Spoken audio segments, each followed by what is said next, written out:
안녕하세요. 오늘 저희가 함께 좀 깊이 들여다볼 주제는요. 20세기 네덜란드의 아주 중요한 개혁주의 신학자시죠. 헤르만 리더보스에 관한 이야기입니다. 네, 특히 로마서 11장 해석이 핵심인데요. 최근에 흥미로운 논문이 나왔어요. 그의 로마서 주석 일부랑 초기 에세이가 처음으로 영어로 번역되어서 소개됐거든요. 그 논문 말씀이시군요. 가이 워터스 교수랑 리처드 게핀 교수가 번역한. 네, 맞습니다. 아시다시피 로마서 9장에서 11장, 특히 그 11장에 나오는 이스라엘의 미래에 대한 해석은 뭐랄까 정말 오랫동안 논쟁거리였잖아요. 네, 정말 그렇죠. 특히 로마서 11장 26절이요. 온 이스라엘이 구원을 받으리라. 이 구절은 정말 개혁주의 신학 안에서도 해석이 다양했습니다. 어떤 해석들이 있었죠? 잘 아시겠지만 칼뱅 같은 경우는 이걸 교회 전체, 그러니까 유대인과 이방인 모두를 가리킨다고 봤고요.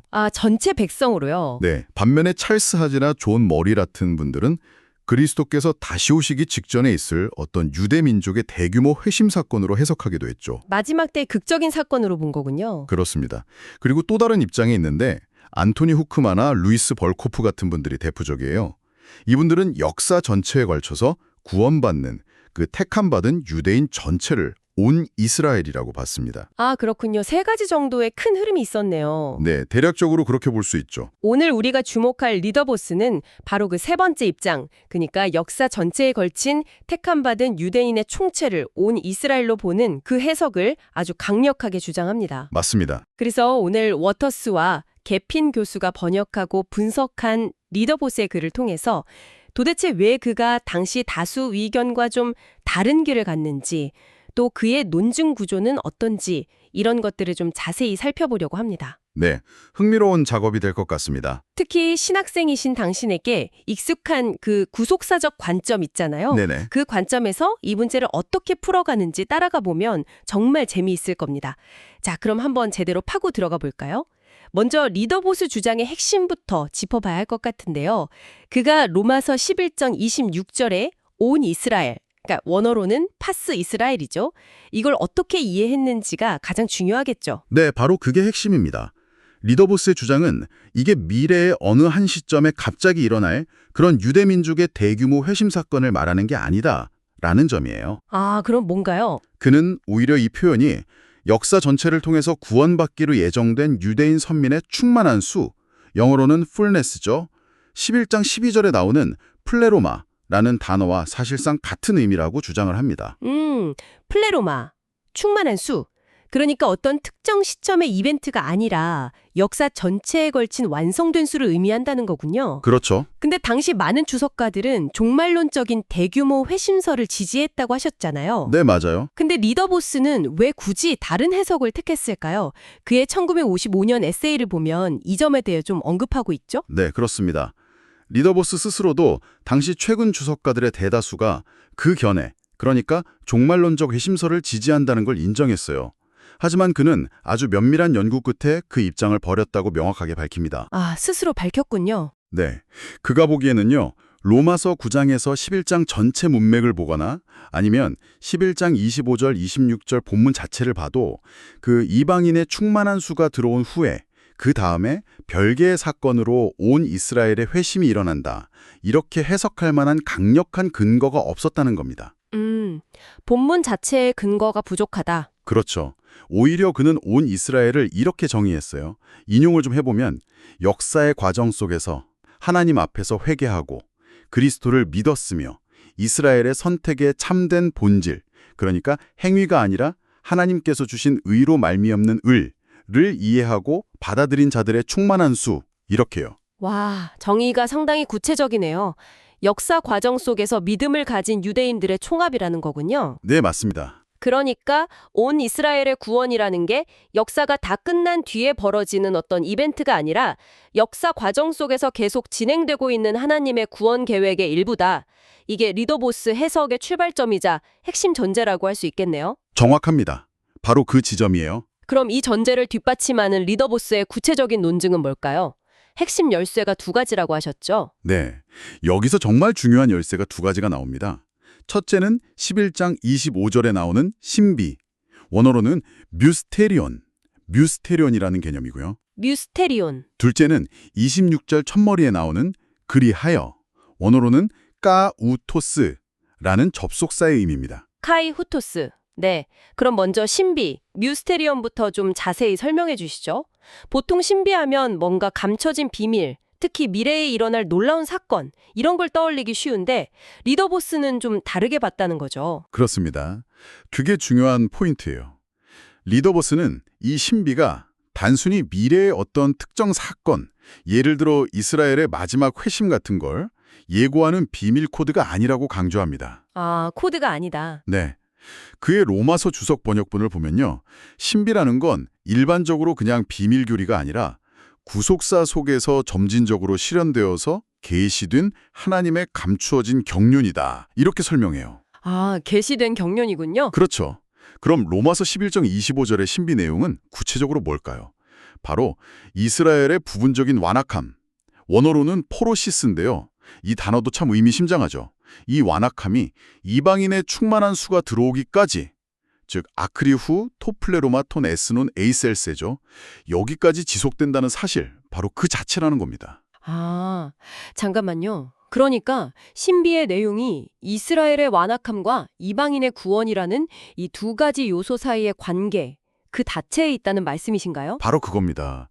리더버스는 이 둘 사이의 놀라운 상호 의존성, 마블러스 인터디펜던스라고 표현했는데요.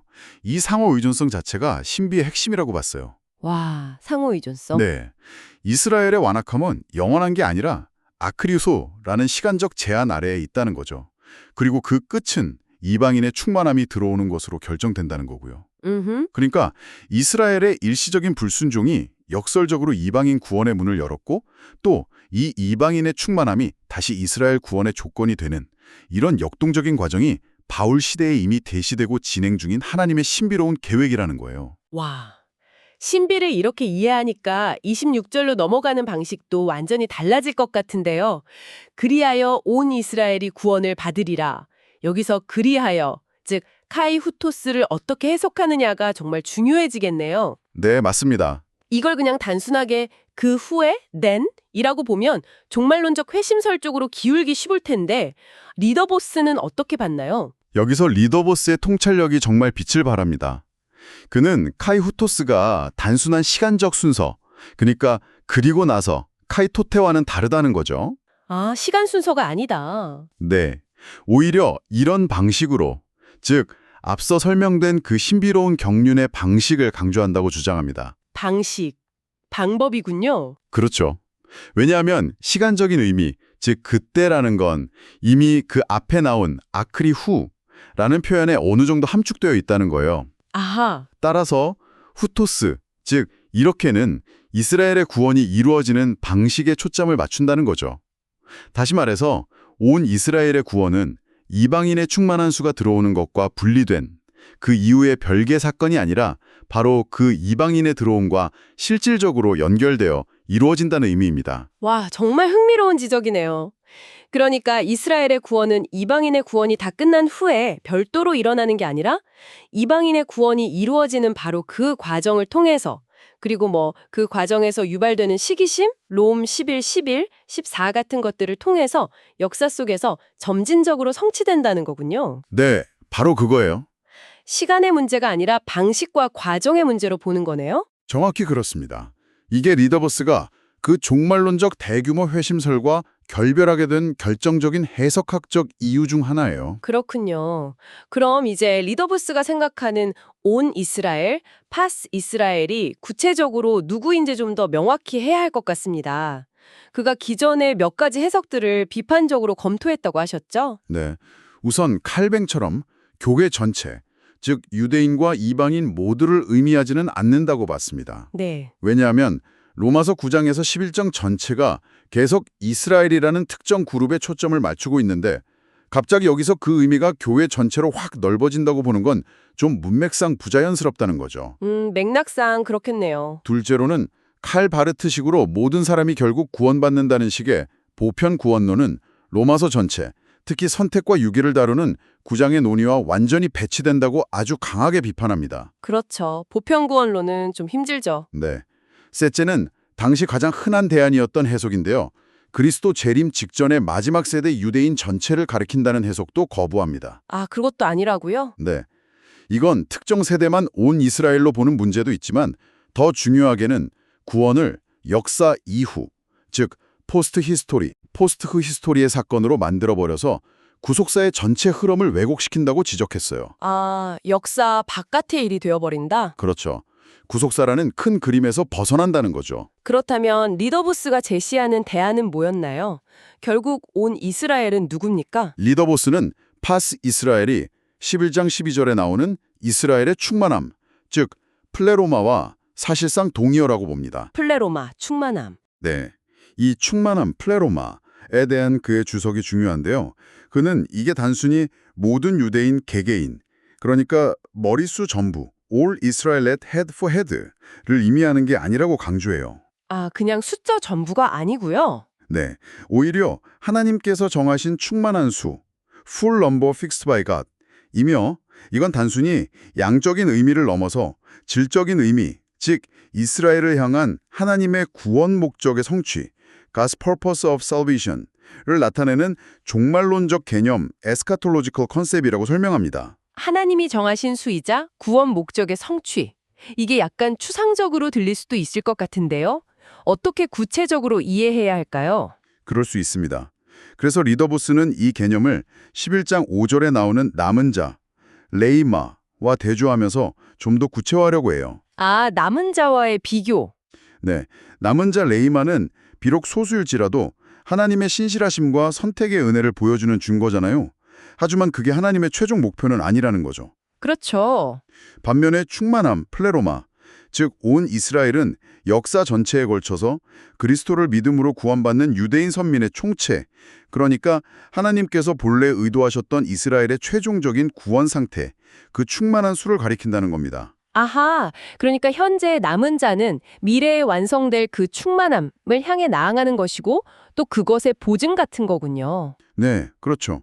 그런 관계로 이해하면 조금 더 명확해집니다. 그렇군요. 남은 자와 충만함의 관계를 통해 이해하니 좀 더 와닿는 것 같습니다. 그럼 이 해석이 로마서 11장 후반부, 그러니까 26절 하반부부터 32절까지와도 잘 연결이 된다고 하셨죠? 네, 그렇습니다. 예를 들어 26절 후반과 27절에 나오는 이사야 인용 구절들을 보면요. 시온에서 구원자가 오고 야곱에게서 경건하지 않음을 돌이키시리라.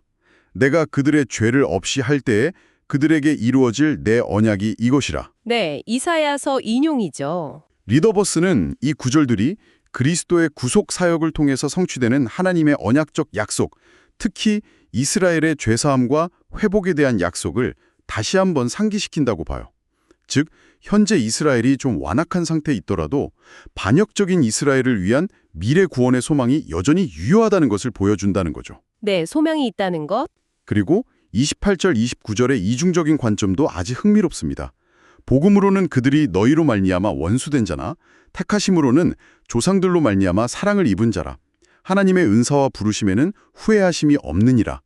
원어로는 아메타멜레타 가르타 카리스마타 카이헤 클레시스 두 테우죠. 신학생이신 당신에게는 이 구절이 특히 중요하게 다가올 것 같습니다. 정말 그렇죠. 이 구절은 우리 개혁신학의 정말 핵심적인 부분과 맞닿아 있어요. 리더보스는 여기서 바울이 이스라엘을 향한 하나님의 태도를 두 가지 측면에서 동시에 조명한다고 해석합니다. 두 가지 측면이요? 네. 하나는 복음, 즉 현재 그들의 반응의 관점에서 보면 그들은 하나님께 원수, 엑스루이처럼 행동하면서 소외배로 있다는 거죠. 하지만 다른 한편으로는 하나님의 주권적인 선택, 에클로게와 그들의 조상들에게 하신 약속의 관점에서 보면 여전히 사랑받는 자, 아가페토이라는 겁니다. 아, 원수이면서 동시에 사랑받는 자. 네. 그 근거가 바로 29절이죠. 하나님의 은사, 선물과 부르심은 후회하심이 없다. 즉, 변개되거나 취소될 수 없다. 아메타멜레타라는 사실입니다. 아메타멜레타, 후회하심이 없다. 네. 이 부분은 웨스민스터 신앙고백서 7장 하나님의 언약이나 3장 하나님의 영원한 작정, 그리고 특히 선택의 불변성을 강조하는 도르트 신조 1장 7조 10조 같은 우리 신앙고백의 가르침과 아주 강력하게 연결됩니다. 결국 하나님의 주권과 신실하심이 이스라엘 구원의 궁극적인 보증이라는 거죠. 와, 하나님의 신실하심. 그렇다면 마지막 30절부터 32절까지는 이 모든 것을 어떻게 종합하고 있나요? 여기서 유대인과 이방인의 상호관계가 다시 한번 강조되는 것 같은데요. 맞습니다. 바울은 여기서 유대인과 이방인의 구원이 역사 속에서 얼마나 역동적으로 얽혀 있는지를 정말 극적으로 보여줍니다. 30절에 보면 이방인이었던 너희가 과거에는 불순종했지만 이제는 이스라엘의 불순종, 아페이데이아 때문에 오히려 긍휼, 엘레오스를 입었다는 거죠. 네, 이방인이 궁유를 얻었죠. 그리고 31절, 마찬가지로 지금 순종하지 않는 이스라엘도 너희 이방인에게 베풀어준 바로 그 긍휼을 통해서 또 휴메테오로 엘레이에 이제 긍휼을 얻게 될 것이라는 거예요. 이제 뉴. 네, 리더보스는 여기서 이 닌이 미래의 어떤 특정 시점을 가리키는 게 아니라 현재 진행 중인 과정을 강조한다고 봅니다. 현재 진행형이군요. 그렇죠. 그러니까 이방인에게 베풀어지고 있는 하나님의 긍휼과 구원의 역사가 지금 여기서 이스라엘에게 시기심을 유발하고 그들을 다시 하나님의 긍휼 안으로 초청하는 동력이 되고 있다는 겁니다. 와, 정말 역동적이네요. 그리고 이 모든 것의 정점이 32절이군요. 하나님이 모든 사람을 순종하지 아니하는 가운데 가두어 두심은 모든 사람에게 긍휼을 베풀려 하심이로다. 네, 이 구절은 정말 장엄하죠. 유대인과 이방인 모두를 아우르는 하나님의 그 광대하고 자비로운 구원 계획의 목표를 선언하는 겁니다. 불순종과 완악함마저도 결국에는 모든 사람, 즉 택함받은 유대인과 이방인 전체에게 긍휼을 베푸시려는 하나님의 더 큰 목적 아래에 있다는 것을 보여주는 거죠. 그래서 이어서 하나님의 지혜와 지식의 깊이에 대한 찬양이 나오는 거군요. 33에서 36절. 네, 자연스럽게 그 찬양으로 이어질 수밖에 없는 결론인 셈입니다. 자, 그럼 리더부스 해석을 한번 정리해 보겠습니다.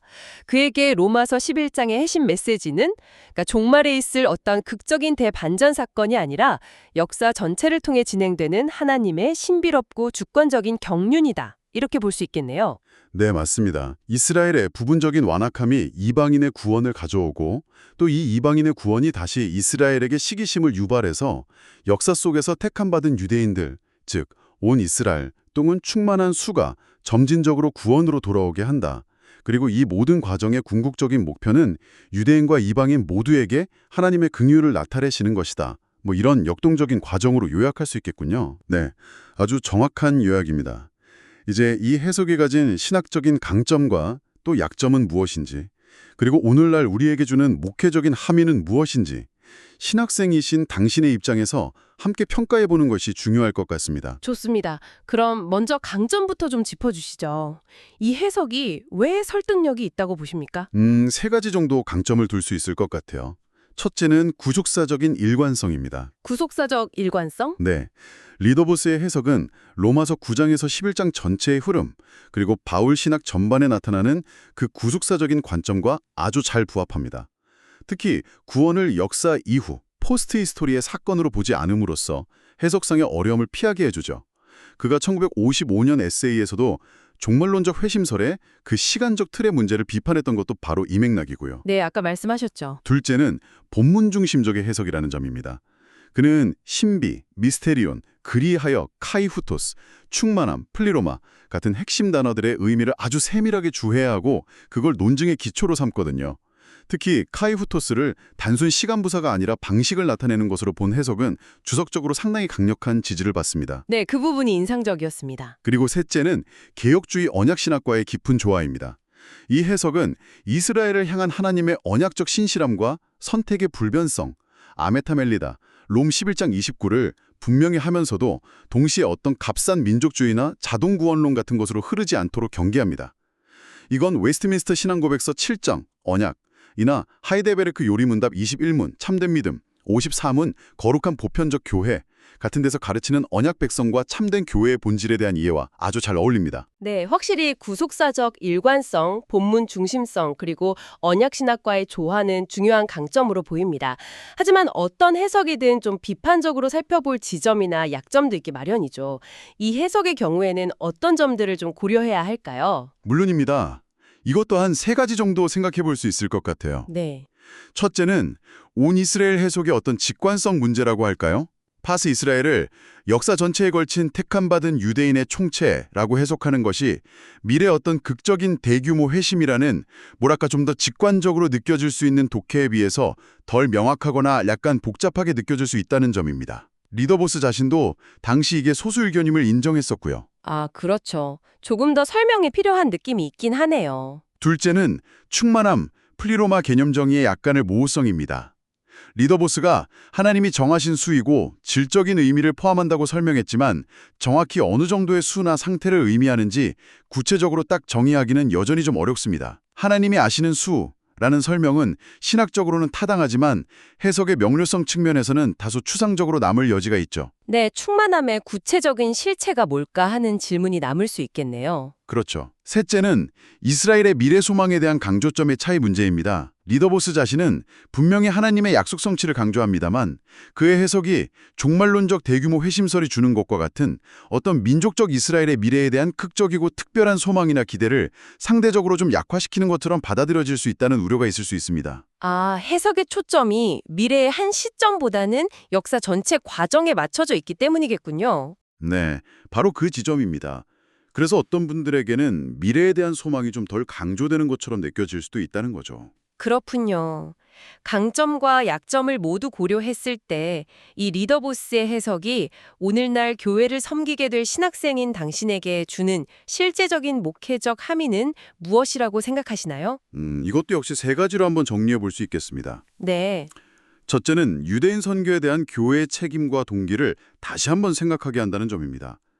만약 리더보스의 해석처럼 이스라엘의 구원, 즉 온 이스라엘의 충만함이 역사 속에서 우리 이방인 교회를 통해 부분적으로 이루어진다면 다시 말해 이방인의 구원이 이스라엘을 시기하게 해서 구원으로 이끄는 통로가 된다면 롬 11장 11, 14, 31절이죠.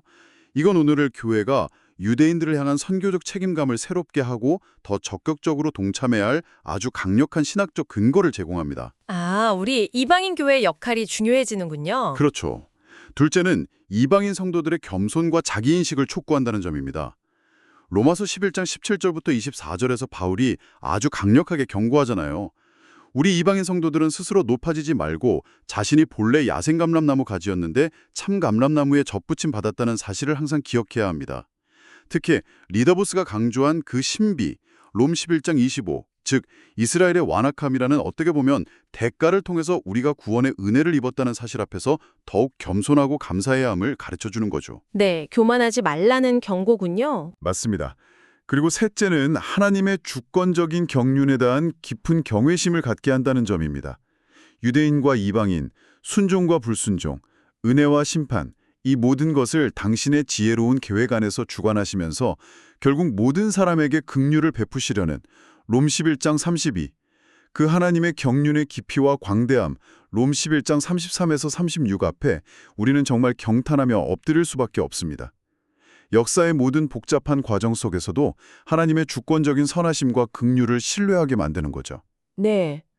이건 웨스트민스터 신앙고백서 3장, 하나님의 영원한 작정이나 도르트 신조 1장의 하나님의 절대 주권과 선택 교리와도 아주 깊은 맥을 같이 하고요.